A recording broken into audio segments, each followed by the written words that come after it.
ఒకరోజు గోకులంలో శ్రీకృష్ణుడు గోపాలకుల మధ్య ఆడుకుంటూ ఉన్నాడు. ఆ సమయంలో నందగోపుని పశువుల గుంపులో ఉన్న కామధేనువు గోపికలకు తన పాలను ఇస్తుండేది. ఆ ఆవు ఎంతో గొప్పదనాన్ని, ప్రేమను చూపేది. ఒకరోజు ఆవు అడవిలో మిగిలిపోయింది. భయంతో ఉన్న ఆవు కేకలు వేసింది, కాని ఎవరూ దానిని వినలేకపోయారు. అప్పుడు శ్రీకృష్ణుడు ఆ ఆవు ఆర్తిని వినిపించి వెంటనే దానిని వెతకడానికి వెళ్ళాడు.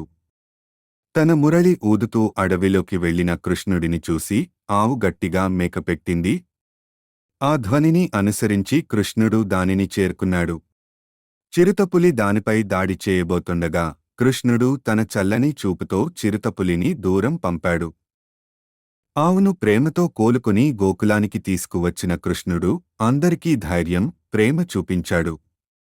ఆ రోజు నుంచి ఆవుకు కృష్ణుడి మీద మరింత ప్రేమ, భక్తి పెరిగింది. గోకుల ప్రజలు కృష్ణుని గొప్పతనాన్ని మరింతగా తెలుసుకున్నారు.